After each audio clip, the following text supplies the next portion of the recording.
to Ron. Perfect timing of Stephen Ambrose. You couldn't miss the experience of having the rain, because this gives you the idea how the situation was during the war. And they didn't have Stephen Ambrose raincoats. Neither do they. No, because I heard somebody saying about the raincoat. You have also to consider that talking about rain, that nearly everybody here was not ready for the war, and I'm sure that Ron has mentioned it already before, because we had here the harshest winter ever, and this weather like now was like summer for that time. And for sure you have seen pictures and videos, especially if you have seen the video of San Pietro, also on YouTube available. You have seen how the roads were at that time.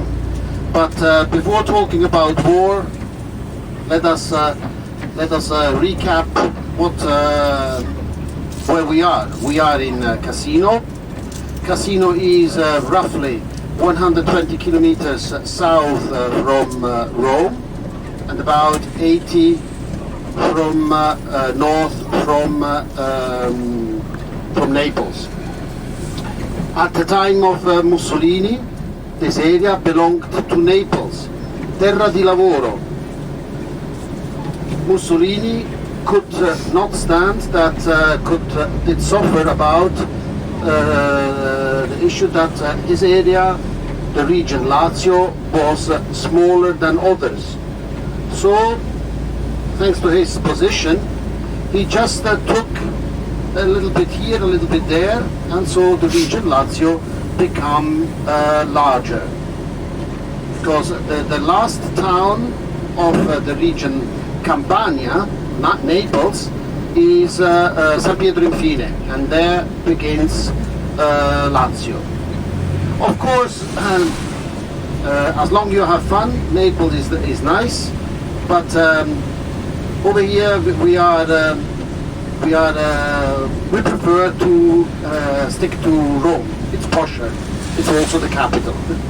So, talking about Cassino. Cassino has today about 35,000 inhabitants. We do live mainly from industry. The most important industry is the car industry, and at the moment we are suffering because there is no need of so many cars anymore in the world. And I heard that also in America you are beginning to buy as fashion, more as a need, the Fiat 500, a very small car, very trendy. I would like to see Ron in the Fiat 500. Yeah, right. I think that he's just himself fits into the car. As we will never see Ron also in a tank. Well, So that's so. Then we have here also the SKF factory, bearing, roll bearing factory, and we are experiencing that the only chance to beat competition is quality. So we can't beat India, we can't beat China, we can't beat Taiwan or whatever. So the sole chance is to become smarter than anybody else. I seem to remember also when you did move to Mexico, many companies went back to America. So we need quality. We do pay, we want to pay, but we expect also quality for it. The problem is that here in Italy we have voted the best politicians of the world. And we are very famous, and many important politicians come to Berlusconi to ask how he organizes his parties. Not the tea parties, but nightlife. So we have also we need to laugh about our own mistakes, but it is very serious as also the situation is serious in your country. So we see that wherever you go, there are big problems. And the visit of Monte Cassino and Casino is also talking about values. Very often, everything is measured upon money. But normally, I say it when we are on the top. But as I was already teasing a little bit too much about money and politicians and so on, and as I have seen that some persons are a little bit more experienced, I think we can agree. The visit of today is we talk about war. Ron is an excellent. He will continue telling you, informing you correctly about the facts. But this tour is mainly about peace. I don't remember how correctly it's in. There is a way of saying in Latin, which is. And if you want a peace, prepare for war. So all this trip is about peace, because without peace you wouldn't be here. And normally a trip like this, coming from US to Italy, there was a time that it was just one way. You knew that you were coming over here, but you were not knowing that you were going back. And so Monte Cassino, especially his founder, Saint Benedict, is the first protector of Europe. And there was a time in the Middle Age, in the early Middle Age, that Monte Cassino was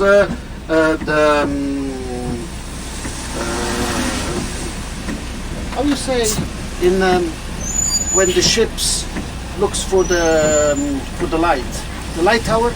Lighthouse. Yes. So Monte Cassino was in the past the light tower.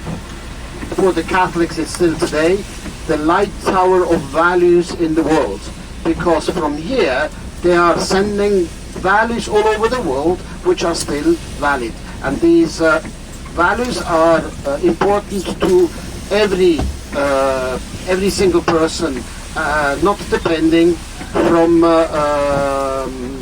independently from the religion you are believing to. The Benedictine monks left Monte Cassino to go all over the world. So especially here in Europe, the Benedicts arrived a little bit everywhere. When I was some years ago in America, I spent some time working in Florida, and so I discovered that I could visit also some Benedictine monks in Tampa. And the abbey was St. Leo, and it was a very nice experience. And also in St. Louis there is a marvelous Benedictine abbey, and of course there are many more. So you see that everybody is going to work by car. It is time also to bring the kids to school. And I was some weeks ago in Germany. And I remember, as you can hear from my pronunciation, from my accent, that I speak English with a German accent. And I used to live in Switzerland. And there I was seeing that the kids go to school alone, even if it was raining. But here we are bringing the kids all to Infine towards Cassino, and that was Highway 6, as it was called during the war. But the Casilina Road was built by the Romans, and used by the Romans to send their kids, the lads, to go to Greece to complete their studies. Because at that time, to complete their studies, it was obvious that the richer families were sending their sons to Greece to know their culture. But when Monte Cassino began to be more important, they began to send their kids here to Monte Cassino. We are we are going the way up. roughly 9 kilometers. The town of Cassino is on 41 meters above the sea level, and the Abbey of Monte Cassino, the top is 517. So it's not that high at all. But I assume that if you were smart enough, you were seeing Monte Cassino already from the main piazza in the old San Pietro, and later on we will be also talking about the importance of Monte Cassino and what it was representing during World War II. You see that it's nearly not raining anymore. But if Ron does remember correctly, last year it was more or less the same. That's right. So it is programmed by Yakir and his staff.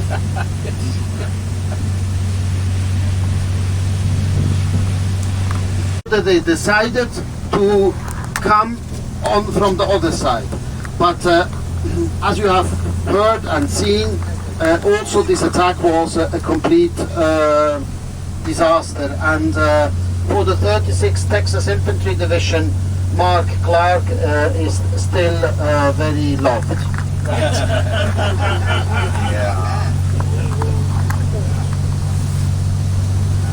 I had the privilege, I am in a certain way a point of contact of the 36th Texas Infantry Division, and I am working hard in keeping alive their memory and the heritage.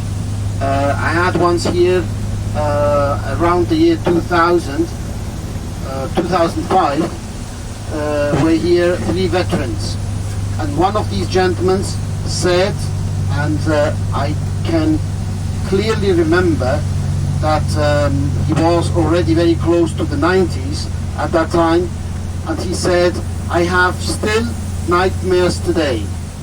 So it's still aching, it's still hurting. Of course, ladies and gentlemen, during World War II, the street to go up was not so smart as it is now. At that time, it was a very narrow road, and you could go on the top. You had 3 possibilities. One was walking, and nobody was scared to walk. And the second was to go up with a horse. And the third, we had a cable car. From downtown, you could go up to Monte Cassino in a cable car. And during the war, the cable car has been destroyed, and the pillar, the last pillar nearly on the top of Monte Cassino, was still standing, and from far away it was looking very ugly, and this height has been called Hangman's Hill, because from far away this pillar used for the cable car looked like where you hang people. The gallows, yeah. A gallows, yes, I forget. You see, with the age you begin to forget some words. I am lucky that I speak several languages, and so since Solidarność, up to Solidarność, they were the wrong Polish, because they were on the side of the Allies. And only with the change of the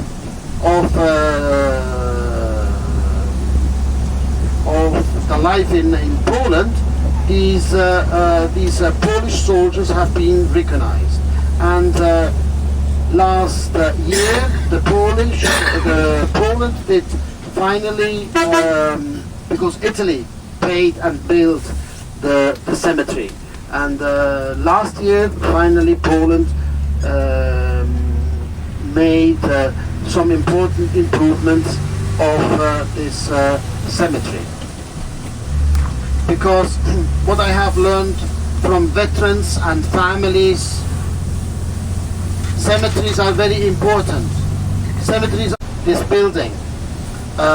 In this building are living less than 30 Benedictine monks. If some of the gentlemen are not married and you would like to join the club, there are many rooms available and there are very good job opportunities, career opportunities, because there are not anymore so many. And as of the quality of the priests that we have in the world, you can also understand why sometimes there is some poor management. This was a very bad joke, but it is also serious, because how can we allow our kids to go and can't believe it, but this wall is only 2,000 years old. Because in your country something which has more than 100 years is already very old. This is again what I said at the beginning, we have too much. And when you have too much, you are greedy. And you do not appreciate what you have. I said, well, I'm going to be smart. I just didn't want to put it on and it's like all over the place. I really want to pay the money. I stick it in my bag and then I get some of it cut. No. 20 minutes. So get that going when I see that's next to something.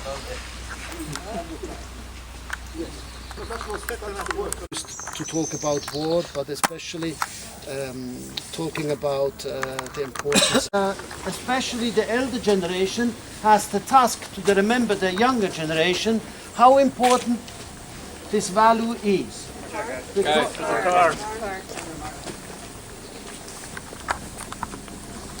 Where we see the large inscription, there was a tower standing.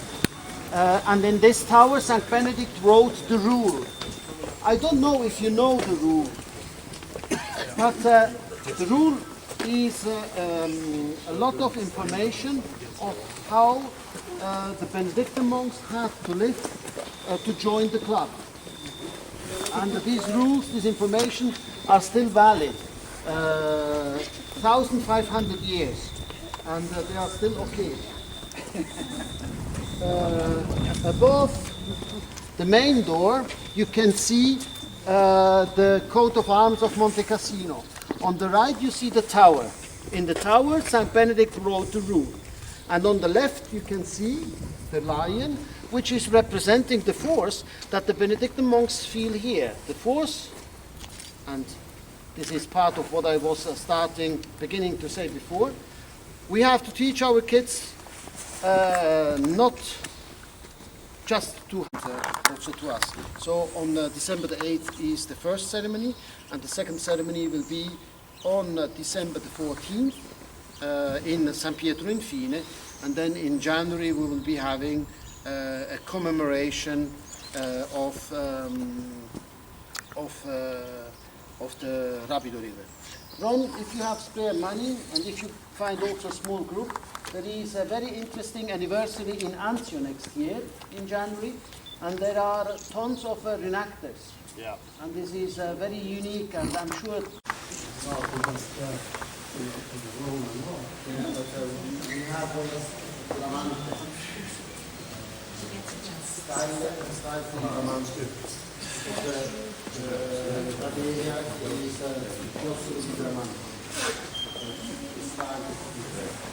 So, and as at the very beginning the pages were thick because it was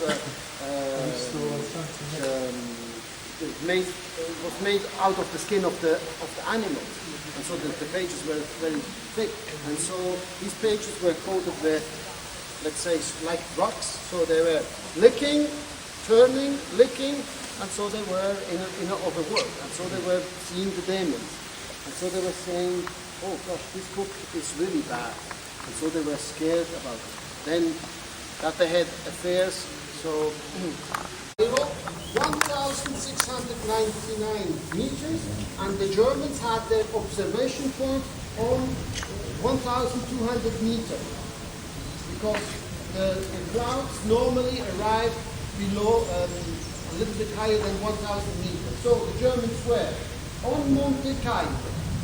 Down there, one of the higher points is Monte Fambera. And over there, where you can see Monte Trocchio, just the top. So the Germans were controlling the whole valley from the top. The Germans had, Rommel had to give the command, to Kesselring, because for the first time the Germans did build a defensive line. And the defensive line began down there in Gaeta and ended up on the other side from the Mediterranean Sea to the Adriatic Sea to Ortona. Thanks to the several mountains and rivers, there's not that many men. The goal was not to block, but to make it as difficult as possible that the Allies couldn't pass. For sure you remember that when the Allies arrived in Naples, because Palermo they took, Naples did liberate themselves, but when in October they were in Naples, they saw, looking on the map, perhaps what you are making also when you're looking on the map, and you say, oh, it's not that far away from Cassino to go to Anzio. Then you will see the road, and then you see, gosh, it's not that easy. The Americans thought, straight for straight, within December, we are in Rome.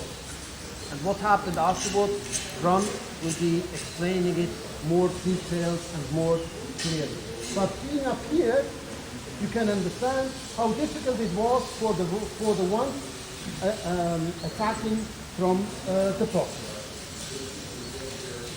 Even not being so smart as military, even not being that so skilled, I understand it's better to be up here.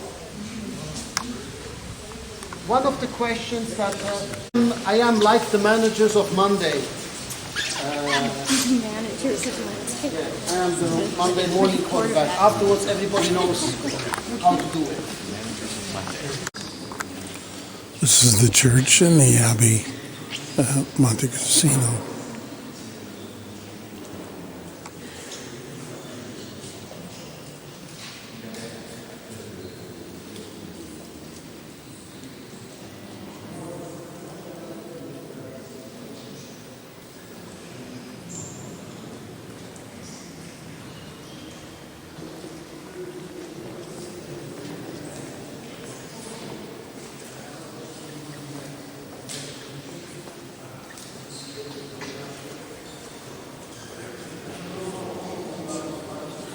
It was reconstructed after it was the destruction of the bombing.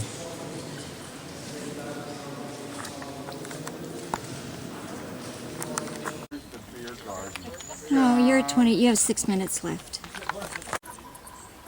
Yes, it's recording. Cool. Okay, careful there, Steph. And you have to explain what happens here, what happens there. What did in December the site church on Via Casilina on Highway 6? Talking And so about they tried Castle Hill. to pass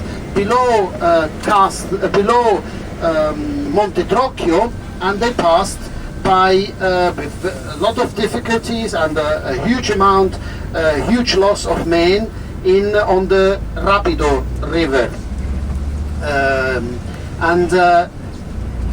And here we are talking about middle end of January.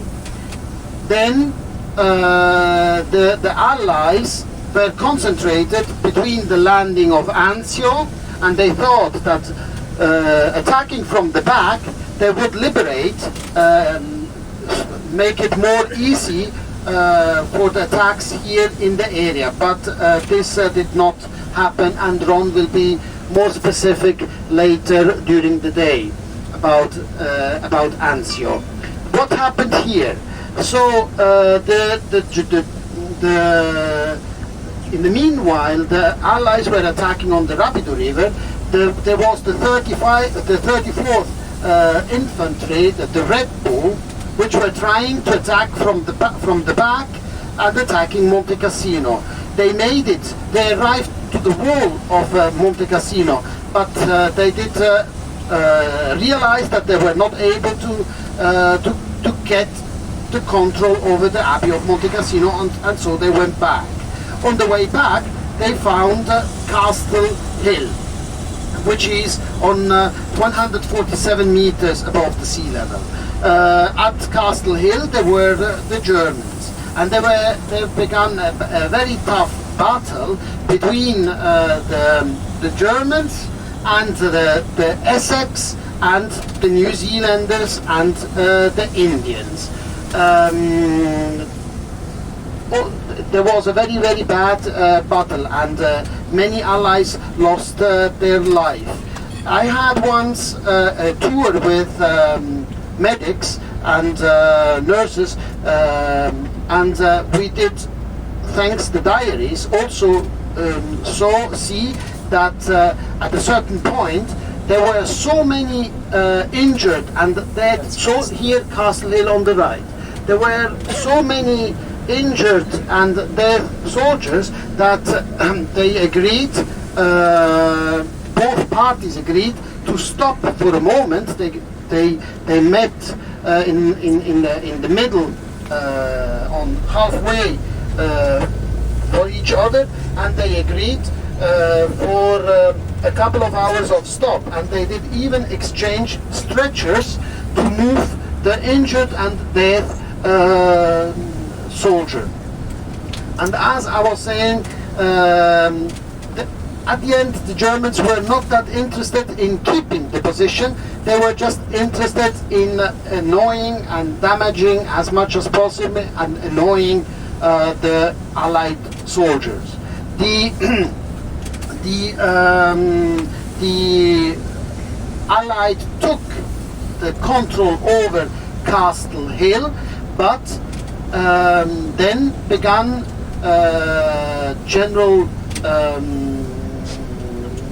the New Zealanders began to consider that the Abbey of Monte Cassino was not possible to achieve the control, and so they were beginning to ask their colleagues that they should attack the Abbey of Monte Cassino, destroy the Abbey of Monte Cassino. So General Freyberg sent Tucker, the Indian,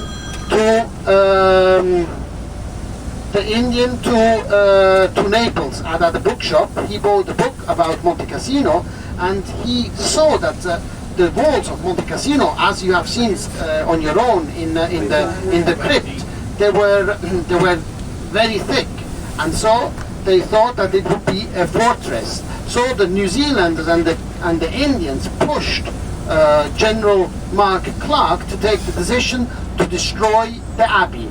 Mark Clark, who was quite smart, he did say, "I don't want to attack the abbey," and he tried to not take the decision as long as possible.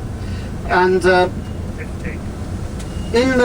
I forgot to say that at the wall there is a white stone, and this is a memorial to remember the Essex soldiers who fought and died here. And we hope that one day they finish to make the job, and that they make the entrance available to everybody. Hopefully for next year, because if you can't put a flower on a memorial, there is no sense of having the memorial.